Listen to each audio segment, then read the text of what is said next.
الحمد لله وكفى وسلام على عباده الذين اصطفى أما بعد فأعوذ بالله من الشيطان الرجيم بسم الله الرحمن الرحيم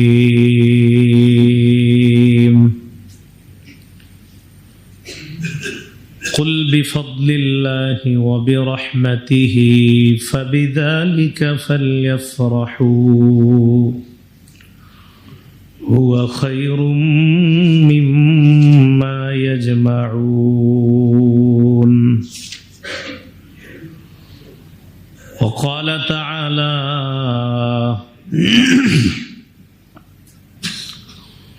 وفرحوا بالحياة الدنيا وما الحياة الدنيا في الآخرة إلا متاع وقال رسول الله صلى الله عليه وسلم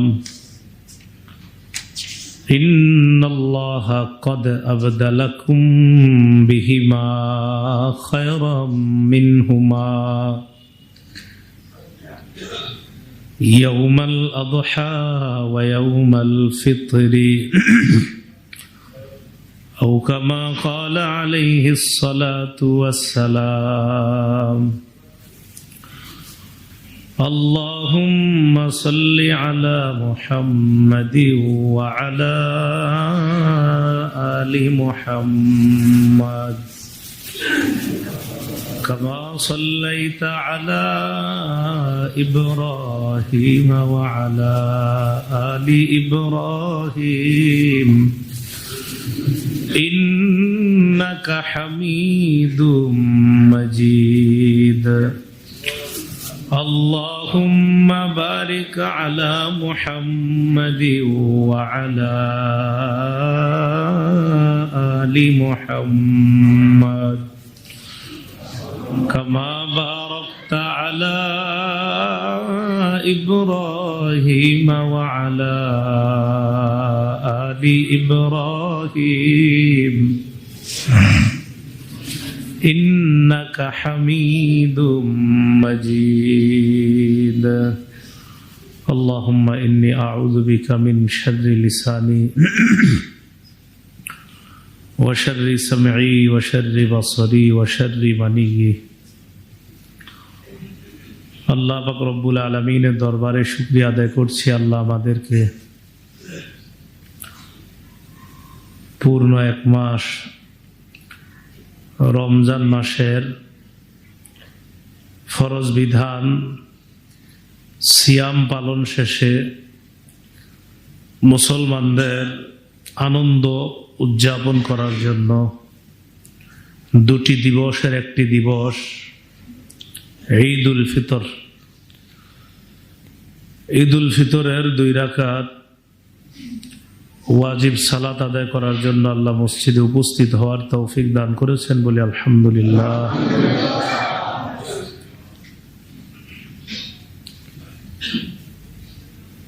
ঈদকে ঈদ বলা হয়, সুম্মিয়াল ঈদ ঈদান লিতাকাররুরিহি। ঈদকে ঈদ বলা হয় কারণ এটা বারবার ঘুরে ফিরে আসে, এটা বারবার আসে, এজন্য এটাকে ঈদ বলা হয়।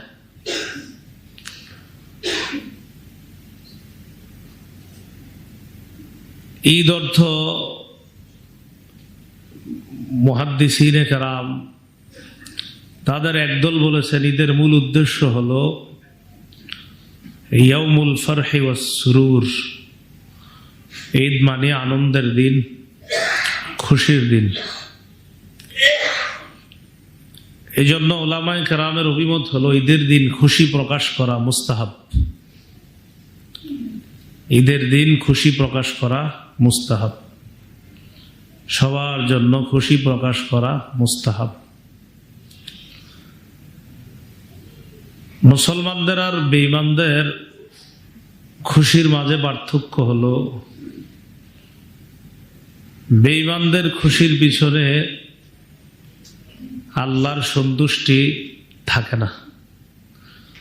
মুসলমানদের খুশির পিছনে আল্লাহর সন্তুষ্টি থাকে। এই জন্য মুসলমানের আনন্দ উল্লাস সুখ দুঃখ হয় আখেরাত কেন্দ্রিক, আর কাফেরদের যা কিছু সব হয় দুনিয়া কেন্দ্রিক। সূরাতুর রাদের ২৬ নম্বর আয়াতে আল্লাহ বলেন, ওয়াফারিহু বিল হায়াতিদ দুনিয়া, কাফেররা পার্থিব জীবন নিয়ে উল্লাসিত, খুশি। ওয়াবাল হায়াতুদ দুনিয়া ফিল আখিরাতি ইল্লা মাতা, আল্লাহ বলেন আখিরাতের মোকাবেলায় পার্থিব জীবন, দুনিয়ার জীবন হলো শুধুমাত্র ভোগ বিলাস ছাড়া আর কিছুই না। সূরা ইউনূসের ৫৮ নম্বর আয়াতে আল্লাহ বলেন, কুল বিফদ্লিল্লাহ ওয়া বিরহমাতিহি ফাবিযালিকা ফালইফরাহু হুয়া খায়রুম মিম্মা ইয়াজমাউন। নবী আপনি বলুন বিফদ্লিল্লাহ, এখানে ফাদলুন দ্বারা উদ্দেশ্য হলো ইসলাম। ওয়া বিরহমাতিহি, আল্লাহর অনুগ্রহ এবং আল্লাহর রহমত নিয়ে, আল্লাহর রহমতের দ্বারা। এখানে অনুগ্রহ দ্বারা উদ্দেশ্য হলো ইসলাম, রহমত দ্বারা উদ্দেশ্য হলো কোরআন। ফাবিযালিকা, আল্লাহ বলেন মুসলমানরা যেন ইসলাম আর এই কোরআন নিয়ে ফালইফরাহু, আনন্দ প্রকাশ করে।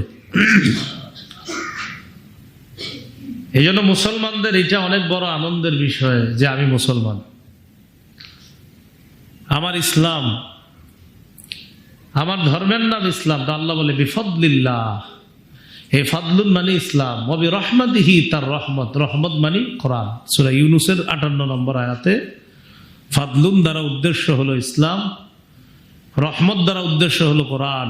ইসলাম আর কোরআন পেয়ে মুসলমানরা যেন আনন্দ প্রকাশ করে, খুশি হয়।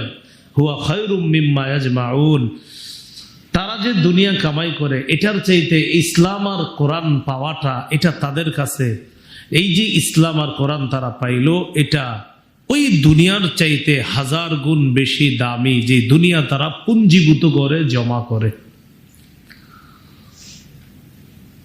তো এই জন্য মুসলমানদের উচিত হলো ঈদের দিন খুশি প্রকাশ করা। আবু দাউদের বর্ণনা, রাসূলুল্লাহ সাল্লাল্লাহু আলাইহি সাল্লাম মদিনায় গেলেন। যাওয়ার পর মদিনার মানুষদেরকে দেখলেন, লাহুম ইয়াউমানে ইয়ালআবুনা ফীহিমা, তাদের দুইটা নির্দিষ্ট দিন আছে, এই ২ দিনে তারা খেলাধুলা করে।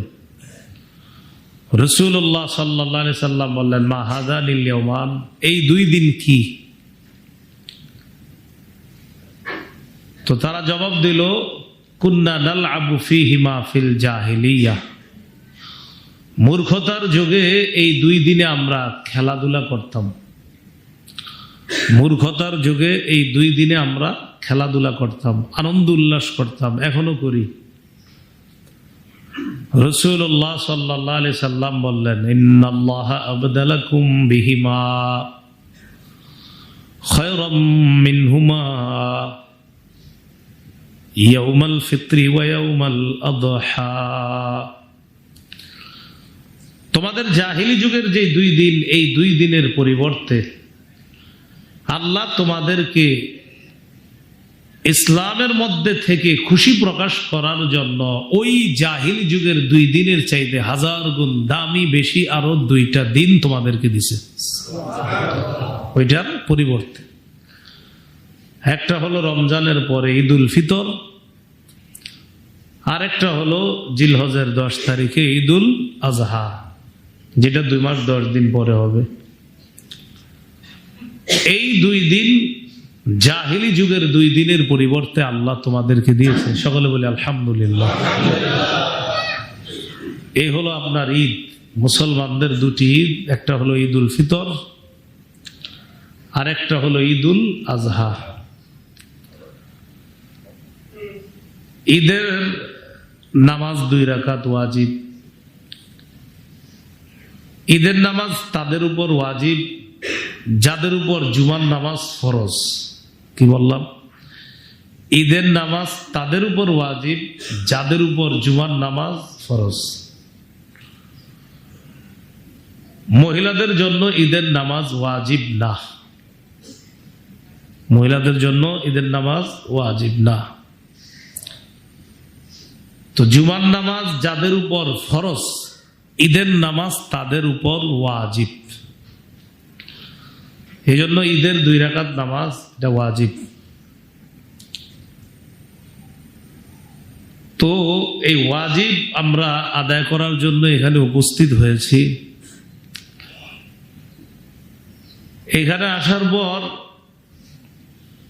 এই দিনটাকে কেন্দ্র করে মনের মধ্যে এটা আনা,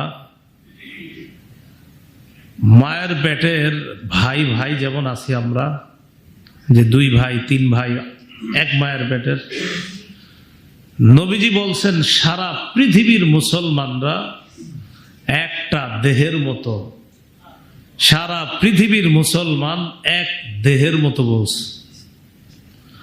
আল মুসলিমুনা কা জাসাদিন ওয়াহিদ। নবীজি সাল্লাল্লাহু আলাইহি সাল্লাম বলেন সারা পৃথিবীর সব মুসলমান একটা দেহের মতো। এই জন্য নবীজি বলেছেন লা তাহাসাদু, তোমরা পরস্পর হিংসা করবা না। ওয়ালা তানাজাসু, পরস্পর ধোঁকাবাজি করবা না। ওয়ালা তাবাগাদু, পরস্পর বিদ্বেষ পোষণ করবা না। ওয়ালা তাদাবারু, একজন আরেকজনের ক্ষতি করার জন্য অগোচরে আড়ালে শত্রুতা করবা না। ওয়ালা ইয়াবি বাদুকুম আলা বাইই বাদিন, একজনের কেনা বেচা চলা অবস্থায় আরেকজন কেনা বেচা করবা না। ওয়া কুনু ইবাদাল্লাহি ইখওয়ানা, হে আল্লাহর বান্দারা তোমরা সবাই পরস্পর ভাই ভাই হয়ে যাও। কি বললেন? ভাই ভাই হইতে বলছে। এরপরে বললেন আল মুসলিমু আখুল মুসলিম, মুসলমান মুসলমানের ভাই। দেখেন আমরা এখানে আপনারা যারা আছেন, নবীজির জীবনী পড়তে প্রায় সবারই আলাদা একটা আগ্রহ থাকে। প্রায় মানুষের ঘরে নবীজির জীবনী আছে, মুসলমানদের ঘরে থাকলেও অনেকে পড়ে অনেকে পড়ে না। তো আসলে সবার পড়া উচিত। রাসূল সাল্লাল্লাহু আলাইহি সাল্লামের জীবনীর অন্যতম একটা আকর্ষণীয় অংশ হলো বিদায় হজের ভাষণ। ওই ভাষণে রাসূল সাল্লাল্লাহু আলাইহি সাল্লাম বলেছেন লাতা'লামান্না, এটা অবশ্যই অবশ্যই জেনে রাখবা, আন্নাল মুসলিমা আখুন লিল মুসলিম, অথবা বলছে আন্নাল মুসলিমিনা আখুন লিল মুসলিম, মুসলমানরা আরেক মুসলমানের ভাই বলে আমি নবী এই বিদায় হজে ঘোষণা করে দিলাম সারা পৃথিবীর তোমরা মুসলমান, একজন আরেকজনের ভাই। তো বিদায় হজে রাসূল সাল্লাল্লাহু আলাইহি সাল্লাম বললেন মুসলমান মুসলমানের ভাই। তাহলে এক জায়গায় বললেন এক দেহের মতো, আরেক জায়গায় বললেন ভাই। এই যে আমরা এখানে কত আরামে আসছি, কেউ কি আমাদের কি গুলি করছে? তো গাজার খোঁজ নিছে, আজকেও হামলা হয়েছে গাজায়। গতকালকে থেকে অবস্থা খারাপ আবার। এই যে আমাদের ভাইয়েরা কত কষ্টে আছে, এই কষ্টের মাঝেও ঘাস দিয়ে স্যুপ বানায় ইফতার করতেছে, সাহারি করতেছে, রোজা ভাঙে না। ঘাসের স্যুপ খায়া ইফতার সাহারি করতেছে, রোজা ভাঙে না।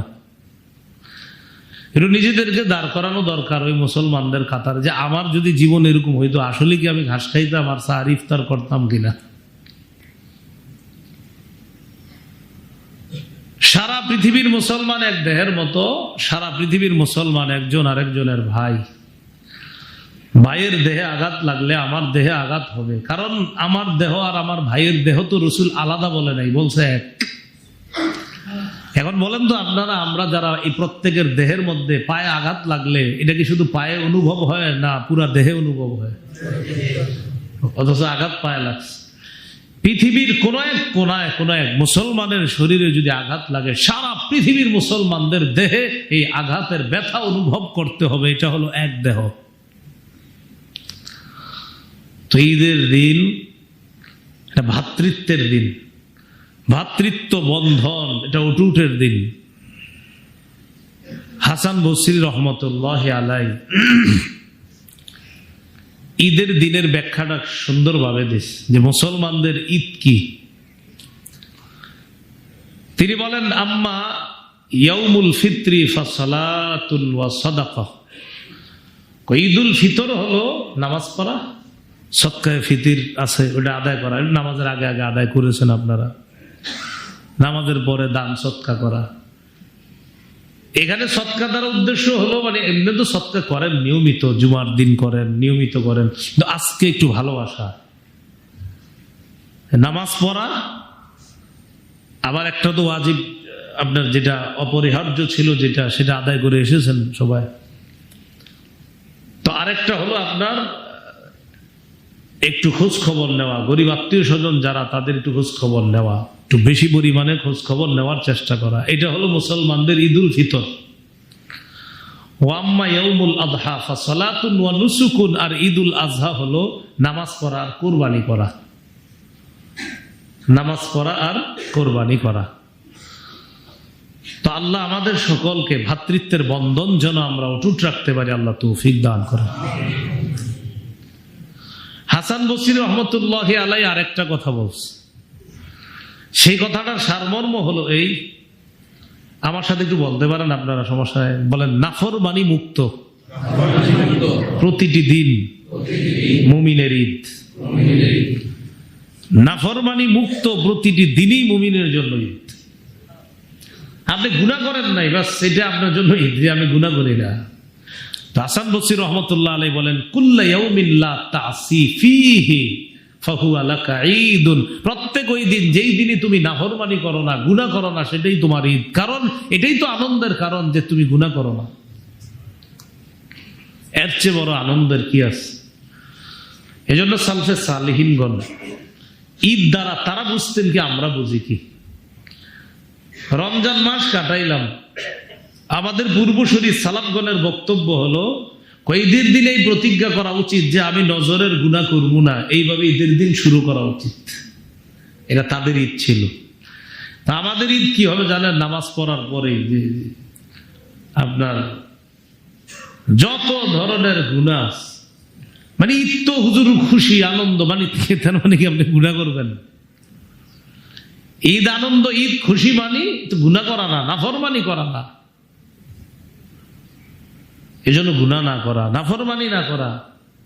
ঈদের দিন দেদারসে সিনেমা হলে যাওয়া, টেলিভিশন দেখা, এবং এটা মনে করা যে আজকে ঈদের দিন, কোনো সমস্যা নেই। নামাজ পড়ে না, বাবা বলে নামাজে যাও না, মা বলে থাকি ঈদের দিন, কিছু বললেন না, মানে কি? ঈদের দিন মানে নামাজ পড়তে হবে না, তো নামাজ পড়বে। একজন কয় পড়তে যাও, আরেকজন কয় থাক, কিছু বললেন না এদিন। কারণ উনি নিশ্চিত হয়ে গেছে ওনার সন্তান আজকে বেঁচে থাকবে সারাদিন, এজন্য যত নাফরমানি করুক কোনো সমস্যা নেই। ঈদের দিন মানে নাফরমানি না, ঈদের দিন মানে গুনাহ করা না। মুসলমানদের ঈদ মানে আত্মীয় স্বজনদের খোঁজ খবর নেওয়া, তারা ভালো আছে তো, ভালো খাইতেছে কিনা, তাদের সাথে একটু হাসি খুশি করা, অতীতের কিছু স্মৃতিচারণ করা। ঈদ মানে এই নয় একসাথে মিলেমিশে নাফরমানি করা, এটার নাম ঈদ না। আপনি যান, আপনার মহিলা আত্মীয় যারা, তারা মহিলাদের সাথে দেখা করবে, সাক্ষাৎ করবে, আর আপনি পুরুষ যারা, পুরুষদের সাথে সাক্ষাৎ হবে। এই তুই আপনার স্ত্রীকে নিয়ে বেড়াইতে যান, তো সেখানে যাওয়ার পর পুরুষদের সাথে আপনার সাক্ষাৎ হবে, মহিলাদের সাথে আপনার বিবির সাক্ষাৎ হবে। কিন্তু আপনি অবাধে মেলামেশা করা, এটার নাম ঈদ দেওয়া ঠিক না। সেই জন্য পূর্বসূরি ওলামায়ে কেরামের বক্তব্য, লাইসাল ঈদু লিমান লাবিসাল জাদীদ, শুধু নতুন কাপড় পরার নাম ঈদ না, ইন্নামাল ঈদু লিমান আমিনা মিনাল ওয়াঈদ। ঈদ তো সেটাকে বলা হয় যেই ব্যক্তি জাহান্নাম থেকে, আযাব থেকে নিরাপত্তা পেয়ে গেছে, মূলত ঈদ তো তার। কি বলছে দেখেন, লাইসাল ঈদু লিমান লাবিসাল জাদীদ। আমরা প্রায় সবাই নতুন জামা অথবা উত্তম জামা পরে আসছি। ঈদের সময় উত্তম জামা পরা, এটাই। নতুন জামা জরুরি না, উত্তম ভালো কাপড় পরা। তো লাইসাল ঈদু লিমান লাবিসাল জাদীদ, নতুন পোশাক পরাটাই ঈদ না। প্রকৃত ঈদ কোনটা? ইন্নামাল ঈদু লিমান আমিনা মিনাল ওয়াঈদ। আরে ঈদ তো তার জন্য যে জাহান্নাম থেকে, আযাব থেকে মুক্তি পাইল, সেটাই তো প্রকৃত ঈদ। তো এরপরে বলতেছে লাইসাল ঈদু লিমান রাকিবাল মাতায়া ইন্নামাল ঈদু লিমান তারাকাল খাতায়া। যানবাহনে চড়া, আনন্দ উল্লাস করার নামেই শুধুমাত্র ঈদ না, প্রকৃত ঈদ তো সেটা যে ব্যক্তি গুনাহ ছেড়ে দিল, এটাই হলো ঈদ। আপনি গুনাহ করছেন না, আরে ঈদ তো তোমার, তুমি তো খুশি হওয়া দরকার বেশি, কারণ তুমি ইসলাম প্রকৃত অর্থেই বুঝেছো, তাই তুমি কোনো গুনাহ করো নাই। আল্লাহ আমাদেরকে বুঝার তৌফিক দান করেন। তো এই জন্য গুনাহের উপর অটল না থাকা। এরপরে বলতেছে লাইসাল ঈদু লিমান তাযায়্যানা বিজিনাতিদ দুনিয়া ইন্নামাল ঈদু লিমান তাযাওয়াদা বিযাদিত তাকওয়া। দুনিয়ার চাকচিক্যে নিজেরে সাজানোর নাম ঈদ না, প্রকৃত ঈদ হলো তাকওয়ার পাথেও কামাই করা, এটার নাম হলো প্রকৃত ঈদ। দুনিয়ার চাকচিক্যর নাম প্রকৃত ঈদ না, প্রকৃত ঈদ হলো তাকওয়ার পাথেও কামাই করা। রমজান শেষ করলাম, আল্লাহ বলে দিয়েছিলেন রমজান কেন জানো? লাআল্লাকুম তাত্তাকুন, যাতে মুত্তাকি হতে পারো। আচ্ছা, তাকওয়ার পাথেও কামাই করছো? হ্যাঁ, কামাই করেছি কিছু, তোমার জন্য ঈদ। তুমি আল্লাহকে ভয় করতেছো, তুই ঈদ তোমার। কিন্তু আপনি রমজান শেষ হয়ে গেল, আবার আপনি আগের মতোই গুনাহ, ওই আগে যা করতেন এখনো তা, ঈদ আপনার না। তাহলে প্রকৃত ঈদ তার যে তাকওয়ার পাথেও কামাই করেছে। এরপরে বলতেছে ইন্নামাল ঈদু লিমান তাবা ওয়ালা ইয়াউদ। ঈদ ওই ব্যক্তির জন্য যে ব্যক্তি তওবা করেছে আর এই নিয়ত করে আল্লাহ আমি আর গুনাহ করব না, সে আর গুনাহের দিকে যেতে চায় না। ঈদ তো প্রকৃত পক্ষে তার। আল্লাহ আমাদেরকে কথাগুলা বোঝার তৌফিক দান করেন। তো বলছিলাম ঈদের নামাজ 2 রাকাত ওয়াজিব নামাজ আমরা আদায় করব। তো জুমার নামাজ যাদের উপর ফরজ, ঈদের নামাজ তাদের উপর ওয়াজিব। এটা আদায় করতে গিয়ে আমরা কিছু নিয়ম কানুন বলবো। ঈদের নামাজের ব্যাপারে জামাতে যারা শরীক হওয়ার জন্য আসে, ঈদের জামাত ছুটে যাওয়ার যদি আশঙ্কা থাকে, ঈদের জামাত ছুটে যাওয়ার আশঙ্কা, ওই মুহূর্তে আপনারা আবার এই সুযোগ নিয়েন না, কিন্তু বলার পরেও জামাত ছুটে যাওয়ার আশঙ্কা, তো ইচ্ছা করে জামাত আবার ছাইরা দিন না। কখনো যদি এমন হয় যে জামাতটা ছুটে যাবে, আপনি কি করতে গেলে? অজু করতে গেলে। কি করতে গেলে? অজু করতে গেলে ঈদের জামাত ছুটে যাবেন। ঈদের জামাতের আপনি এটা ছুটে গেলে আর যে নতুন করে পড়বেন সুযোগ নেই। কিন্তু আপনি অজু করতে গেলে যদি আইসেন, আইসে দেখেন জামাত, আপনার এই অবস্থা যে অজু করতে গেলে জামাত ছুটে যাবে, ওই মুহূর্তে তায়াম্মুম করে জামাতে আসা যায়। কি করে? তায়াম্মুম করে। ইয়াতায়াম্মামু ওয়া ইউসাল্লি ইযা খাফা।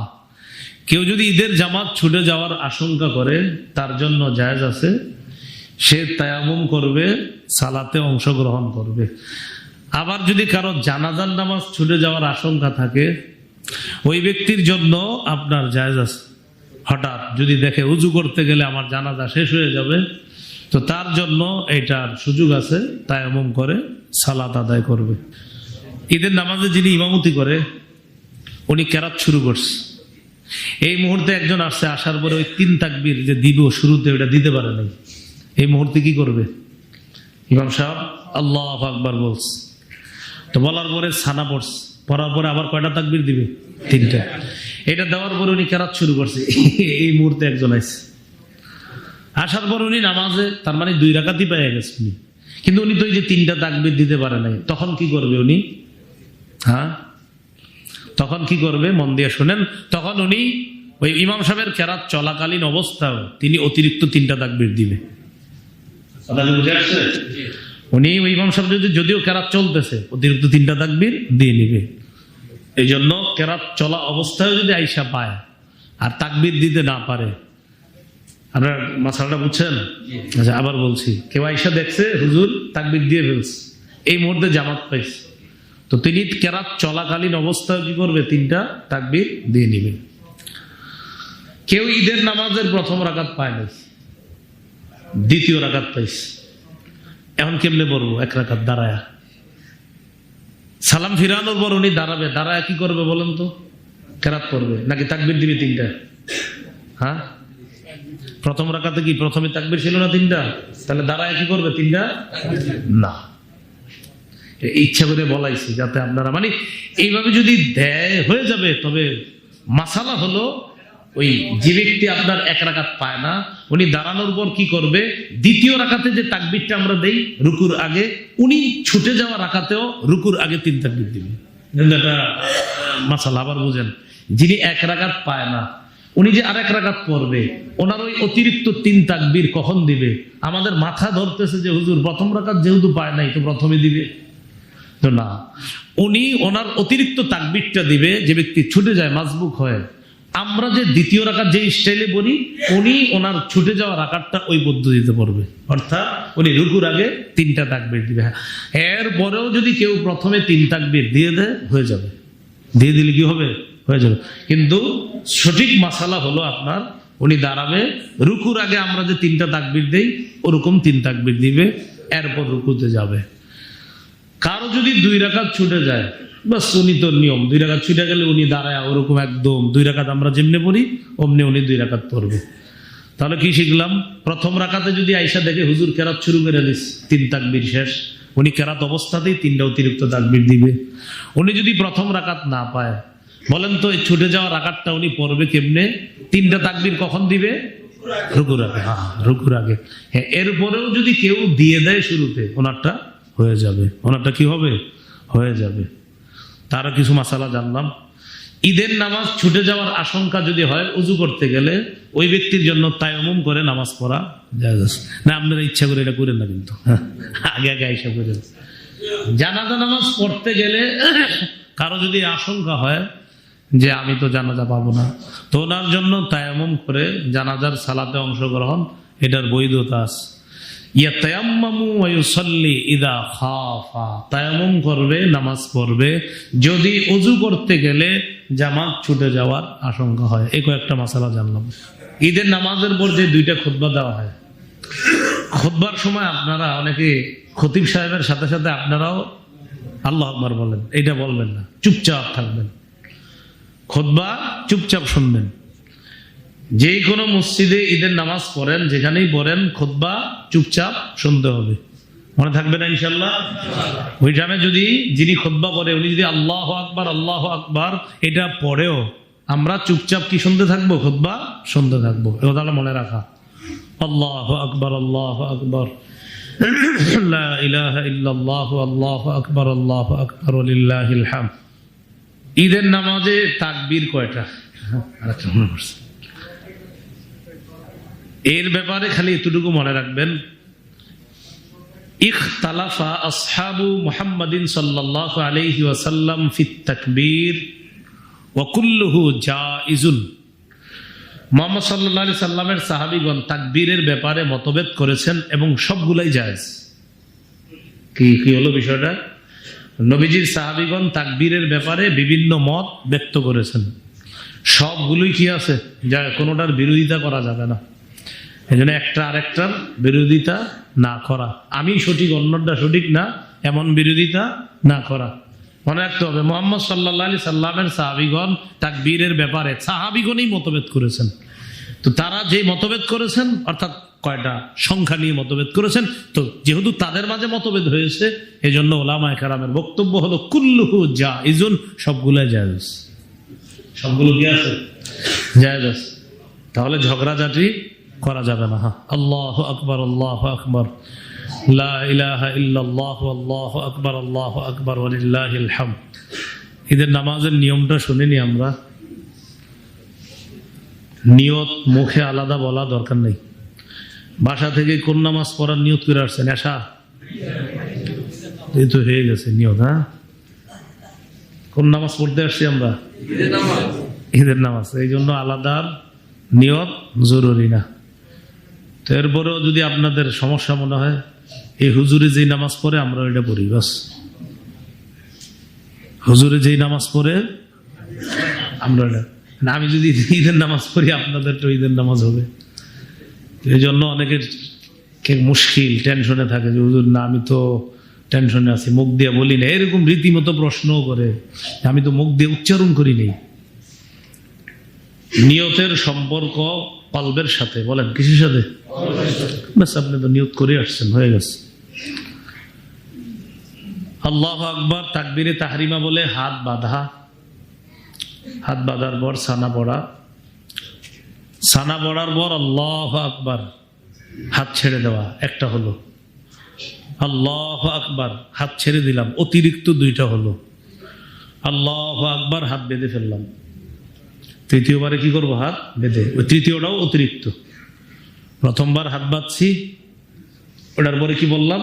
সুবহানাকাল্লাহুম্মা ওয়া বিহামদিকা, ওটা বললাম, ভরার পর এরপরে অতিরিক্ত তিনটা তাকবীর দেওয়া। তো তৃতীয় তাকবীরে হাত বাঁধা, কেরাত পড়া, যথারীতি নামাজের মতো প্রথম রাকাত আদায় করা। এরপরে দ্বিতীয় রাকাতে দাঁড়িয়ে আপনার যিনি নামাজ পড়াবেন তিনি সূরা ফাতিহা পড়বে, কেরাত পড়বে। কেরাত পড়ার পর এরপরে হলো রুকুতে যাওয়া। তো রুকুতে যাওয়ার আগে অতিরিক্ত তিনটা তাকবীর, আল্লাহু আকবার, হাত ছেড়ে দিবেন, আল্লাহু আকবার, আবার হাত ছেড়ে দিবেন। এবার আবার প্রথম রাকাতের মতো তৃতীয় তাকবীরে রুকুতে চলে যাবেন না। প্রথমে কি ছিল? তৃতীয় তাকবীরে আমরা হাত বেঁধে ফেলছি, এখানে আবার তৃতীয় তাকবীরে আমরা হাত ছেড়ে দিব। চতুর্থ তাকবীর, বলেন রুকুর তাকবীর। চতুর্থ তাকবীরটা কিসের? ওটা আমরা অতিরিক্ত তাকবীর না, ওটা রুকুর তাকবীর দিয়ে আমরা রুকুতে যাব। চতুর্থ যে তাকবীরটা দিয়ে রুকুতে যাচ্ছি ওটা অতিরিক্ত না, ওটা কিসের তাকবীর? ওটা রুকুর তাকবীর। রুকুর তাকবীর দিয়ে আমরা রুকুতে যাব। তাহলে সহজে আমরা বিষয়টা মনে রাখবো ইনশাআল্লাহ। তাকবীর দিয়ে হাত বাঁধবো, সানা পড়া, অতিরিক্ত তিনটা তাকবীর দিয়ে কেরাত পড়া, এরপরে দ্বিতীয় রাকাতের জন্য দাঁড়ানো, দাঁড়ানোর পর কেরাত পড়া, সূরা ফাতিহা পড়া, কেরাত পড়া। রুকুতে যাওয়ার আগে অতিরিক্ত তিনটা তাকবীর দিয়ে চতুর্থ তাকবীরে রুকুতে যাওয়া। আমরা তাকবীর পড়ি, আল্লাহু আকবার, আল্লাহু আকবার, লা ইলাহা ইল্লাল্লাহ, আল্লাহু আকবার, আল্লাহু আকবার, ওয়া লিল্লাহিল হামদ।